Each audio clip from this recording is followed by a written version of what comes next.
ನಮಸ್ಕಾರ ಎಲ್ಲರಿಗೂ. ನಾವು ಕೆಲವೊಂದು ವಿಚಾರದ ಬಗ್ಗೆ ತಿಳಿದುಕೊಳ್ಳಲು ಆರ್ಟಿಫಿಷಿಯಲ್ ಇಂಟೆಲಿಜೆನ್ಸಿಯನ್ನು ನಾವು ಉಪಯೋಗಿಸುತ್ತೇವೆ. Open AI, chat GPT, Gemini ಹೀಗೆ ಹಲವಾರು ಆರ್ಟಿಫಿಷಿಯಲ್ ಇಂಟೆಲಿಜೆನ್ಸ್ಗಳಿವೆ. ನಮಗೆ ಯಾವುದರ ಮಾಹಿತಿ ಬೇಕು, ಯಾವುದರ ಚಿತ್ರ ಬೇಕು, ಯಾವುದರ ವಿಡಿಯೋ ಬೇಕು ಅಂತ ಒಂದು ಹೇಳಿದರೆ ಸಾಕು, ಅದಕ್ಕೆ ಬೇಕಾಗುವಂತಹ ಇಮೇಜಸ್ ಇರ್ಬೋದು, ಹಾಗೆ ಡಾಕ್ಯುಮೆಂಟ್ಗಳನ್ನು ತಯಾರು ಮಾಡಿಕೊಡುತ್ತೆ. ಈ ಆರ್ಟಿಫಿಷಿಯಲ್ ಇಂಟೆಲಿಜೆನ್ಸ್ಗಳ ಬಗ್ಗೆ ಹೇಳಬೇಕಾದರೆ ಇದು ಹೆಚ್ಚಿನದು ಅಮೆರಿಕದ ಕಂಪನಿ, ಆದರೆ ಇದನ್ನು ಭಾರತೀಯರು ಕೂಡ ಯೂಸ್ ಮಾಡ್ತಾರೆ. ಈಗ ಅಮೆರಿಕದ ಕಣ್ಣು ಆರ್ಟಿಫಿಷಿಯಲ್ ಇಂಟೆಲಿಜೆನ್ಸ್ ಮೇಲೆ ಬಿದ್ದಿದೆ. ಹಾಗಾದರೆ ಏನು ಈ ವಿಚಾರ, ಯಾರು ಏನು ಹೇಳಿದಾರೆ ಅಂತ ಅದರ ಬಗ್ಗೆ ನಿಮಗೆ ತಿಳಿಸುತ್ತೀನಿ. ಅಮೆರಿಕದ ಪೀಟರ್ ನ್ಯಾವರೋ ಭಾರತದ ಆರ್ಥಿಕ ನೀತಿ ಹಾಗೂ ವಿದೇಶಾಂಗ ನೀತಿಗಳ ಬಗ್ಗೆ ಒಂದು ತೀವ್ರವಾಗಿ ಟೀಕಿಸಿದ್ದಾರೆ. ಈ ಪೀಟರ್ ನ್ಯಾವರೋ ಡೊನಾಲ್ಡ್ ಟ್ರಂಪ್ ಅವರ ಆಪ್ತ, ಅಲ್ಲಿನ ಆರ್ಥಿಕ ಹಾಗೂ ವ್ಯವಹಾರ ತಜ್ಞ.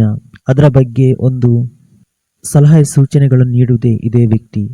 ಇನ್ನು ಅವರು ಭಾರತ ಬಗ್ಗೆ ಏನು ಹೇಳ್ತಾರೆ ಅಂದರೆ, ಭಾರತ ಅಮೆರಿಕ ಮೂಲದ ಆರ್ಟಿಫಿಷಿಯಲ್ ಇಂಟೆಲಿಜೆನ್ಸಿಯನ್ನು ಫ್ರೀಯಾಗಿ ಯೂಸ್ ಮಾಡುತ್ತಿದೆ.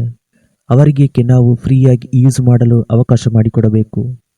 ಕೆಲಸಗಾರರು ಅಮೆರಿಕನ್ನರು, ಕಂಪನಿ ಅಮೆರಿಕದ್ದು. ಈ ಕಂಪನಿಗಳು ತೆರಿಗೆ, ಕರೆಂಟ್ ಬಿಲ್ಲು, ಇನ್ನಿತರ ಬಿಲ್ಗಳನ್ನು ಪಾವತಿಸುತ್ತಿದೆ. ಹೀಗೆಲ್ಲ ಇರುವಾಗ ಭಾರತೀಯರಿಗೆ ಫ್ರೀಯಾಗಿ ಈ ಸರ್ವಿಸನ್ನು ಕೊಡಬಾರದು ಅಂತ ಹೇಳುತ್ತಿದ್ದರು. ಇತ್ತೀಚೆಗೆ ಭಾರತದ ಮೇಲೆ 50% ಟ್ಯಾರಿಫ್ ಹಾಕಲಾಗಿತ್ತು. ಇನ್ನು ಆ ವಿಚಾರದ ಬಗ್ಗೆ ಮೊದಲೇ ಹೇಳಿದ್ದೇ ಇದೇ ವ್ಯಕ್ತಿ. ಈ ಆರ್ಟಿಫಿಷಿಯಲ್ ಇಂಟೆಲಿಜೆನ್ಸ್ಗಳ ಬಗ್ಗೆ ಅಮೆರಿಕದ ಕಂಪನಿಗಳು ಭಾರತದಲ್ಲಿ ಒಂದು ದೊಡ್ಡ ಪ್ರಮಾಣದಲ್ಲಿ ಹೂಡಿಕೆ ಮಾಡುತ್ತಿದೆ. ಅವರಿಗೆ ಭಾರತ ಒಂದು ದೊಡ್ಡ ಮಾರುಕಟ್ಟೆ. ಈ ಅಮೆರಿಕದ ಕಂಪನಿಗಳು ಭಾರತದಲ್ಲಿ ಒಂದು ದೊಡ್ಡ ಪ್ರಮಾಣದಲ್ಲಿ ಲಾಭ ಕೂಡ ಮಾಡುತ್ತಿದೆ. ಆದರೆ ಪೀಟರ್ ನ್ಯಾವರೋ ಹೇಳ್ತಾರೆ, ಮೊದಲು ಅಮೆರಿಕ ಫಸ್ಟ್ ಎಂಬ ನೀತಿಯನ್ನು ಅಳವಡಿಸಿಕೊಳ್ಳಬೇಕು. ಭಾರತಕ್ಕೆ ಫ್ರೀಯಾಗಿ ಎಐ ಸರ್ವಿಸ್ ನೀಡಬಾರದು, ಅದಕ್ಕೆ ಅವರು ಚಾರ್ಜ್ಗಳನ್ನು ಪಾವತಿಸುವ ಹಾಗೆ ಮಾಡಬೇಕು. ಇನ್ನು ಅದರ ಬಗ್ಗೆ ಇವರು ಈಗಲೇ ಹಿಂಟು ಕೊಟ್ಟಿದ್ದಾರೆ. ಇನ್ನು ಇವರ ಹೇಳಿಕೆಯನ್ನು ಡೊನಾಲ್ಡ್ ಟ್ರಂಪ್ ಯಾವ ರೀತಿ ತೆಗೆದುಕೊಳ್ಳುತ್ತಾರೆ ಎಂಬುದು ಗೊತ್ತಿಲ್ಲ.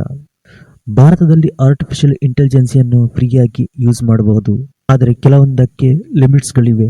ಕೆಲವೊಂದು ಆರ್ಟಿಫಿಷಿಯಲ್ ಇಂಟೆಲಿಜೆನ್ಸ್ಗಳು ಇಂತಿಷ್ಟೇ ಮಾಹಿತಿಗಳನ್ನು ಪಡೆಯಬಹುದು, ಇಂತಿಷ್ಟೇ ನಮಗೆ ಬೇಕಾಗಿರುವ ಫೋಟೋಗಳನ್ನು ಡೌನ್ಲೋಡ್ ಮಾಡಬಹುದು, ಹಾಗೆ ಕೆಲವೊಂದು ಇಂತಿಷ್ಟೇ ಎಂಬ ವಿಡಿಯೋಗಳನ್ನು ಡೌನ್ಲೋಡ್ ಮಾಡಬಹುದು ಎಂಬ ಒಂದು ನಿಯಮವಿದೆ.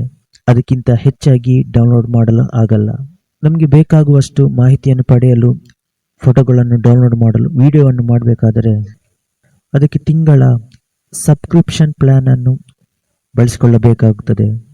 ಅದು ಇಲ್ಲದೇ ಕೆಲವೊಂದು ಲಿಮಿಟೆಡ್ ನಂಬರ್ಗಳ ಮೂಲಕ ನಮಗೆ ಫ್ರೀಯಾಗಿ ಯೂಸ್ ಮಾಡಬಹುದು. ಇನ್ನು ಈ ವಿಚಾರದ ಬಗ್ಗೆ ಡೊನಾಲ್ಡ್ ಟ್ರಂಪ್ ಮುಂಬರುವ ದಿನಗಳಲ್ಲಿ ಯಾವ ರೀತಿಯ ನಿರ್ಧಾರವನ್ನು ತೆಗೆದುಕೊಳ್ಳುತ್ತಾರೆ ಅನ್ನೋದು ನೋಡಬೇಕಾಗುತ್ತದೆ.